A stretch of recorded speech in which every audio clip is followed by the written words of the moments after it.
सभी को मेरा सलूट। आज टॉपिक ऐसा ही है।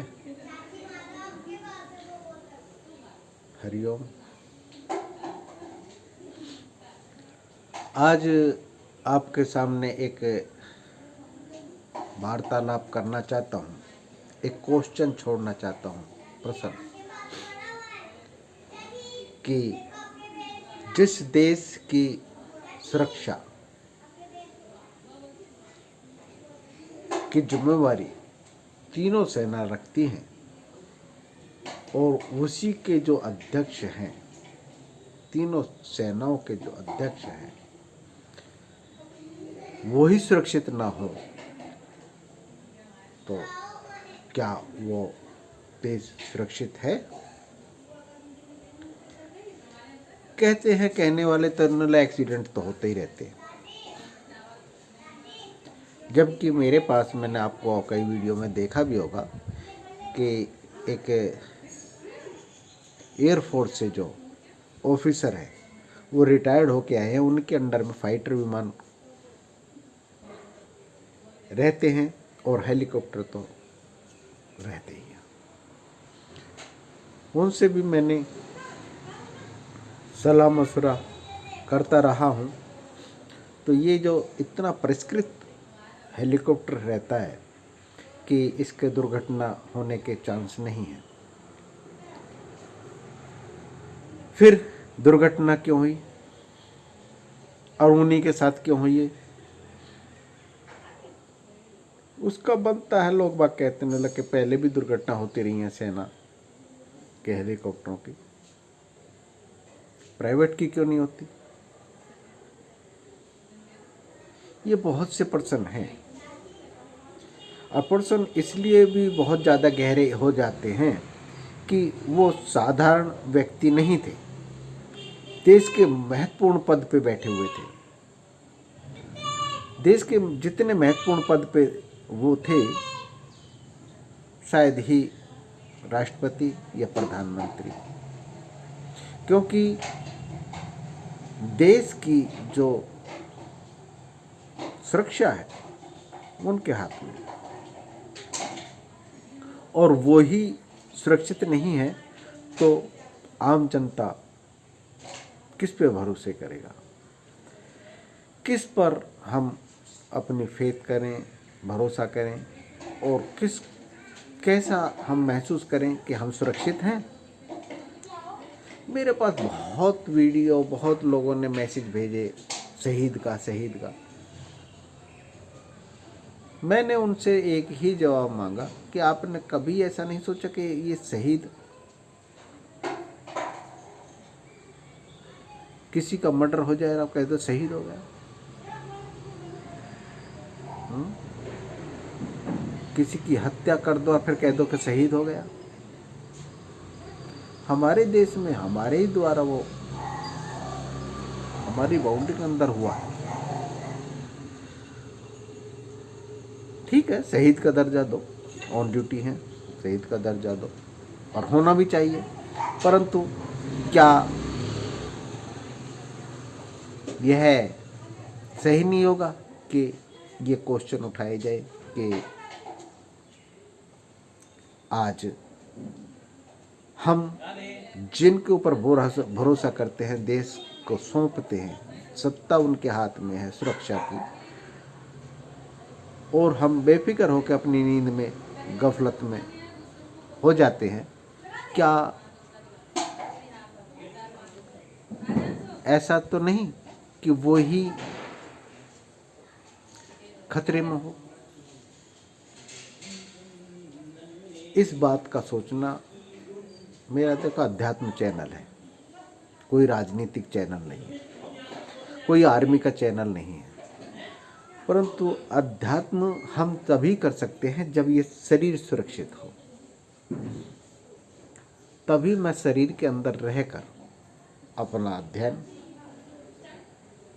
अध्यात्म अध्ययन, स्वाध्याय, स्वयं का अध्ययन मैं कर सकता हूँ। ये नहीं होता कि मैं तो बाबा जी हूँ, मैं क्यों सोचूं।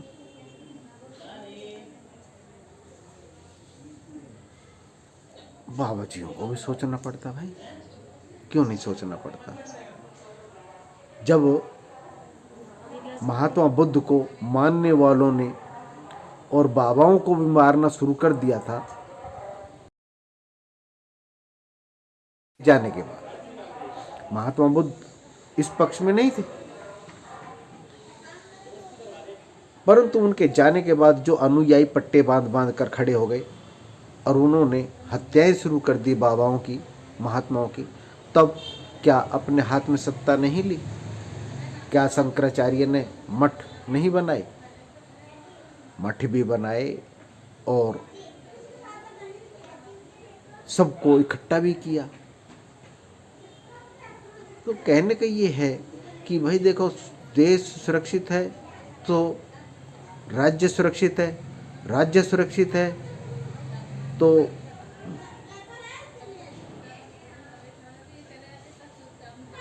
महानगर सुरक्षित है, और महानगर सुरक्षित हैं तो गांव सुरक्षित है, और गांव सुरक्षित है तो घर सुरक्षित है, और घर सुरक्षित है तो मैं सुरक्षित हूँ, और मैं सुरक्षित हूँ तो बच्चे सुरक्षित हैं।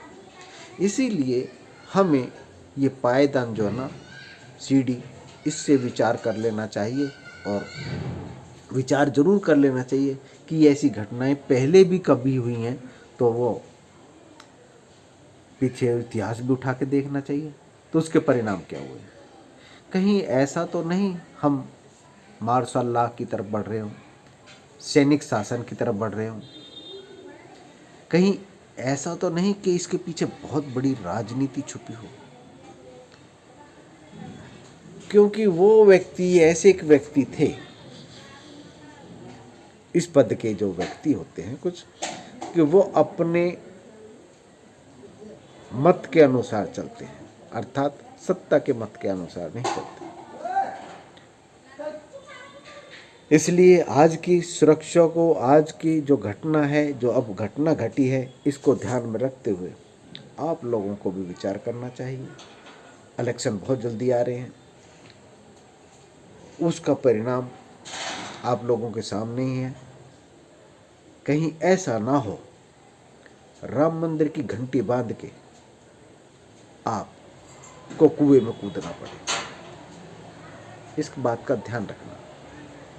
अब फिर से ये घटना शुरू हो रही है, क्योंकि मैंने बैंक में पैसे रखे और मैं अपने बच्चों की शादी नहीं कर पाया और मैं मोहताज हो गया, अपने ही पैसे का मोहताज हो गया।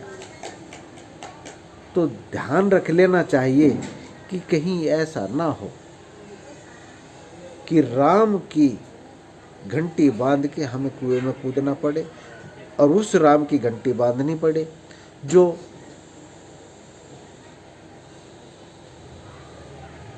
जिसकी वजह से, जिनकी वजह से, लगा लो, आप आदर मांग करते हो, मैं भी आदर करता हूँ, पुरुषोत्तम थे, परंतु कहीं ऐसा ना हो, इस बात का हमेशा ध्यान रखना कि देश बहुत बड़े संकट से गुजर रहा है, आर्थिक संकट से, और उसी संकट में अरबों रुपए कमाए गए, इकट्ठे किए गए और राम मंदिर के लिए इकट्ठे किए गए, और मोर्चरी में लाशें सड़ती रहीं, लाशों को दहा करने के लिए लकड़ी नहीं थी, वेंटिलेटर काम नहीं कर रहे थे, हॉस्पिटलों में जबरदस्ती लोगों को मारा जा रहा था। उस दौरान भी करोड़ों का डोनेशन हमें राम मंदिर के लिए इकट्ठा करना पड़ा। करना इसलिए मैं जबरदस्ती से कहता हूँ कि मेरे ही जानने वाले 5 लोग आके मेरे दरवाजे पे खड़े हो जाते हैं, दो जी चंदा दो। वो चंदा नहीं, वो लूटपाट है, वो चंदा नहीं। इस प्रकार की जो सोच है, आप ये कहोगे कि इस मुझे नहीं कहना चाहिए, परंतु ये होना भी नहीं चाहिए। राम को मैं एक पुरुषोत्तम मानता हूँ, परंतु पुरुषोत्तम कि ये कार्य नहीं है एक प्रेग्नेंट लेडी को, अपनी पत्नी को एक वनों में छोड़ आए और उसका ख्याल भी ना रखे और वो बच्चे बड़े हो जाते हैं और उनके युद्ध के लिए ललकारते हैं। क्या ये कर्तव्य नहीं बनता? आम कर्तव्य, आम जन समुदाय का ये कर्तव्य नहीं बनता कि उसको सुरक्षा दी जाए? वो प्रेग्नेंट है भाई, उसको किसी ऋषि के आश्रम में छोड़ दिया जाए, वनों में जो दिन में भी हत्या करते हैं उन जानवरों के बीच में। ऐसा नहीं होना चाहिए।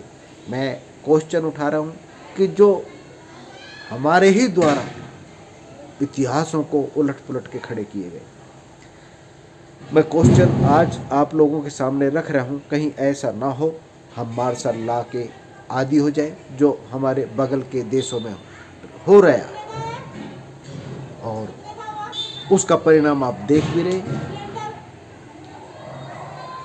पाकिस्तान में भुगत रहे।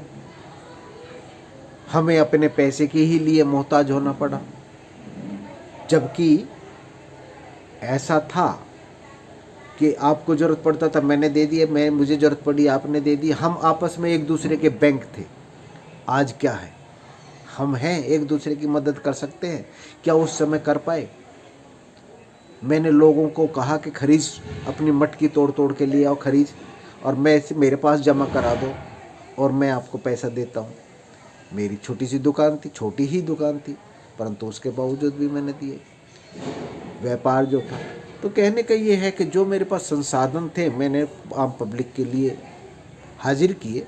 पर आज का समय ऐसा आ चुका है कि आपको फिर से दोबारा से सोचना चाहिए, और मेरा विचार यही है कि आप सुरक्षित हैं तो देश सुरक्षित है, आप सुरक्षित हैं तो घर सुरक्षित है, आप सुरक्षित है तो गांव सुरक्षित है, गांव से शहर बनता है, शहर से राज्य, राज्य से देश बनते हैं।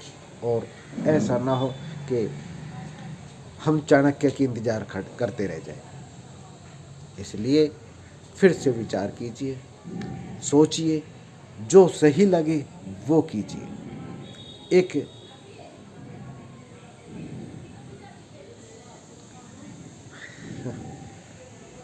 कहते हैं मुसलमान तुम्हारे घरों में घुस जाएंगे, भाई आज तक तो घुसे ना, और घुस कर देख लेना, वो समय बता देगा। जब साले वो उनके राज्य थे तब हम ना मुसलमान बने। राणा बांकुरे ये पहाड़ों में आके बस गए, एकांत में आके फलाहार किया है गढ़वाल में, तब साले कि उनके साथ सुपुर्द नहीं किया। वे हरामखोर अब जो हम लोगों को आपस में लड़वा रहे हैं, सत्ता का फायदा उठाते हैं, उनसे कह दो कि पप्पू अब समझदार हो चुका है, पप्पू ना बनाए। हरिओम। मेरा बस इतना नहीं कहना है, क्योंकि मैं एक वीडियो बना रहा था, तो जो रावत साहब का अब नहीं रहे हैं, उनका फ़ोटो मैंने कहीं से लिया और उसी पे कॉपीराइट आ गया। क्या उनके फ़ोटो में उनके घर जाके लेके आऊँ? क्या कहाँ से लेके आऊँ? मीडिया बिक चुकी है माय डियर, बिका हुआ है। उन्होंने सब कॉपीराइट कर दिया। क्या उसके परिवार वालों से पूछ के कॉपीराइट किया है? क्या परिवार वालों से वे फ़ोटो खरीदे गए हैं? परंतु मेरे पास है, और मेरे पास से अगर तुमने ले लिए तो कॉपीराइट लगा दूंगा। तो ये बात बहुत विडंबना है, बहुत ज़्यादा समस्या है, गंभीर समस्या है। आप लोगों को फिर से विचार करना चाहिए। हरिओम जी, हरिओम। शहीदों के लिए मेरा बार बार सलूट। हरिओम। मैं देशभक्त रहा हूँ, किसी सत्ता के भक्त नहीं। ना मैं कांग्रेस का भक्त हूँ, ना मैं बीजेपी का भक्त हूँ, मैं देशभक्त हूँ। और देशभक्त के कारण ही मैंने एक सैनिक की लड़की को से विवाह किया था, और शुरू बचपन से ही मैं सलूट मारता रहा हूँ, और हमेशा सलूट है उनको। हरिओम।